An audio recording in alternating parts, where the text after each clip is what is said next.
നമസ്കാരം. പ്രധാന വാർത്തകൾ.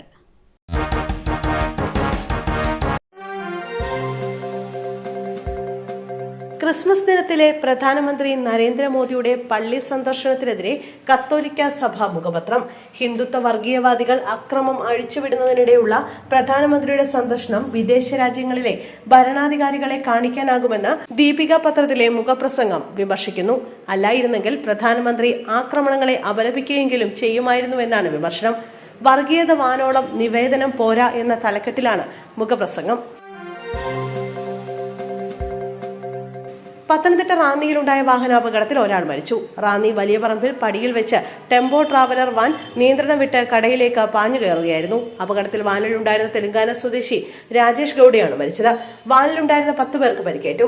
ശബരിമല തീർത്ഥാടകർക്ക് കണമലയിൽ അന്നദാനം നടത്തിയിരുന്ന സംഘമാണ് അപകടത്തിൽപ്പെട്ടത്. ശബരിമല നടയടച്ചതോടെ ഇവർ ഉല്ലാസയാത്ര പോയതായിരുന്നു. യാത്ര കഴിഞ്ഞ് മടങ്ങി വരും വഴി രാത്രി 1:30യോടെയാണ് അപകടമുണ്ടായത്.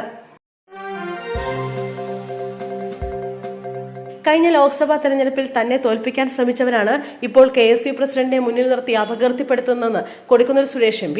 രമേശ് ചെന്നിത്തലയുടെ നോമിനിയായി KSU ജില്ലാ പ്രസിഡന്റായ ആളാണ് തനിക്കെതിരെ സമൂഹ മാധ്യമങ്ങളിൽ പോസ്റ്റ് ഇട്ടത്. പത്തനാപുരത്ത് നിയമസഭയിൽ തോറ്റയാളിന്റെ ശുപാർശയിലാണ് നിയമനം. കൊട്ടാരക്കരയിലെ തെരഞ്ഞെടുപ്പ് പരാജയത്തിന്റെ പേരിൽ KSU ജില്ലാ പ്രസിഡന്റ് ഉയർത്തിയ ആക്ഷേപങ്ങളെപ്പറ്റി പ്രതികരിക്കുകയായിരുന്നു MP. നയതന്ത്ര സ്വർണ്ണക്കടത്ത് കേസുമായി ബന്ധപ്പെട്ടുള്ള അന്വേഷണത്തിന് നിയോഗിച്ച ജസ്റ്റിസ് VK മോഹനൻ കമ്മീഷന്റെ സ്റ്റേയ്ക്കെതിരെ സംസ്ഥാന സർക്കാർ സുപ്രീം കോടതിയിൽ. ജസ്റ്റിസ് മോഹനൻ കമ്മീഷനെ സ്റ്റേ ചെയ്ത ഹൈക്കോടതി വിധിയെ ചോദ്യം ചെയ്ത് സംസ്ഥാന സർക്കാർ സുപ്രീം കോടതിയിൽ ഹർജി നൽകി.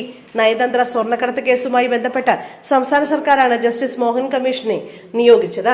കമ്മീഷനെ സ്റ്റേ ചെയ്തുകൊണ്ടുള്ള ഹൈക്കോടതി സിംഗിൾ ബെഞ്ച് ഉത്തരവ് നേരത്തെ ഹൈക്കോടതി ഡിവിഷൻ ബെഞ്ചും ശരിവച്ചിരുന്നു.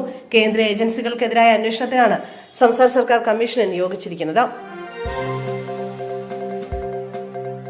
ഓഫീസ് കെട്ടിട വിവാദത്തിൽ VK Prashant MLAക്കെതിരെ KS Sabarinathan. MLA ഹോസ്റ്റലിൽ പ്രശാന്തിന് മുറിയുണ്ടെന്നും പിന്നെ എന്തിനാണ് കോർപ്പറേഷൻ കെട്ടിടത്തിൽ ഓഫീസ് പ്രവർത്തിപ്പിക്കുന്നതെന്നുമാണ് ശബരിനാഥന്റെ ചോദ്യം. സമൂഹ മാധ്യമത്തിലൂടെയാണ് ശബരിനാഥന്റെ പ്രതികരണം.